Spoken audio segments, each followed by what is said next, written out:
In this week's Torah portion, Vayishlach, Jacob is finally going home with his family back to Israel. On the way, Jacob gets word that his brother, Esav, is coming with 400 men to come and kill him. That's horrible news once you're coming home. Jacob, the verse says, was afraid. Commentaries ask, why was Jacob afraid? After all, God had promised him that he would be protected through his journeys. And if God promises you'll be protected, you hear it from his mouth, why is there then to be afraid? Commentaries answer that maybe Jacob had sinned. I ask you a question. So what if he sinned? I mean, sinning is not a good thing, but he's human. We're all human. We all sin. Why was he afraid that if God promised him that he would protect him, and he possibly sinned in the past 34 years, that would diminish his merit for the promise to be fulfilled of being protected? Well, if we think about it, each and every one of us, we're individuals. We try our hardest. We do what we can. Sometimes we miss the mark, and usually we do the right thing, because we're all good people. What does it mean to miss the mark? What does it mean to sin? What is a chet? Chet in Hebrew means a sin, but its literal translation is not to sin, but rather, as we mentioned, it's to miss. Meaning, God gave us 613 mitzvot to follow, to gradually escalate ourselves spiritually and build ourselves up as people to maximize our potential to reach the reason why we're down here on this earth. Sometimes when we're on that journey upwards, we miss the mark. We derail a little bit, and now we have to get back on the mark and keep on forging ahead.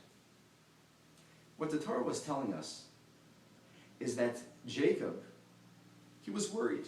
Maybe in the past 34 years, he didn't reach the level that he could have because he had to slow down a little bit and derail.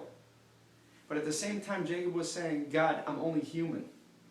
I'm not perfect. Only you are perfect, Hashem. Only you are perfect, God. And Jacob was telling us that you don't have to be a saintly person. You don't have to be that forefathers in order to get a connection with God. Each and every one of us can have that connection to God. Even though we're just human. We're just regular human, everyday human beings. The Torah tells us that God blessed our forefathers, and he told us that us, the Bnei Israel, the Jewish people, are like the sand on the beaches of the ocean. The sand has something very interesting aspect to it.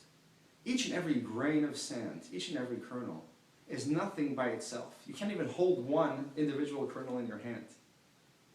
However, when all the sand is together, each and every grain, it creates a beach, it creates something that even the vast ocean cannot penetrate. And it's amazing if you think about it. All the water in the world cannot penetrate this beach, this sand, every single day. The tide washes up, but it still doesn't drown us all. It's one of the chasadim, one of the kindnesses that Hashem does for us every day.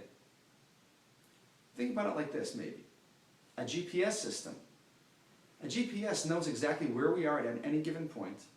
If we need to get somewhere, via the satellite up, we could get where we need to be just by typing it into the GPS. The point is like this, that God knows that each and every one of us as an individual is an important person. And each and every one of us as a whole, as a nation, are important people. The question is, do we realize that? Do we know that? We have to realize that as an individual, we have that GPS, that guided point system, that we have a connection to a satellite that's greater than us, that could see more than us. But as an individual, that satellite has time for us. There were millions of people every single second trying to figure out where they need to be and using a GPS system, but yet it still has time for little old me. A grain of sand, it's nothing by itself. But if I said I'm nothing by myself, okay, so I'm not going to accomplish. So that piece of sand, if I were that sand, would just disappear. And the next, until there would be no beach, and then the ocean would come and swallow up, God forbid, the entire world. There'd be a second flood. But that's not what happens. Because each grain of sand knows that it's important. Each one of us has to realize that we are a part of something greater. And our mission as an individual is tremendous. And everything we do is being seen, it's being seen because we're so important. Just like the president or a king or a celebrity, if you will, each and every move is recorded wherever they go, what they eat for breakfast, because in the general public's eyes, these are important people. That's how we are with God, with Hashem. Hashem looks down at us and sees each and every one of us and knows our every move and cares about us and wants a connection with us and wants us to realize that we have a beautiful connection with Him. That's what Jacob was telling us. That he prayed to God and he said, you know what? I might have sinned. I'm just human. But I could still reach greatness because I am constantly trying. I'm walking up that down escalator and I'm going to get to the top. Because I'm continuously trying, continuously stepping up every day, day in and day out. That's what Hashem wants from us. That's what God requests from us every day. To realize that He loves us and He wants everything good for us. And it's up to us, even when we have troubling times. So that escalator is going to go down, but we got to forge ahead until we finally get to the top. I'm Rabbi Daniel Ben Susan, and you're watching ChaiSocial.com.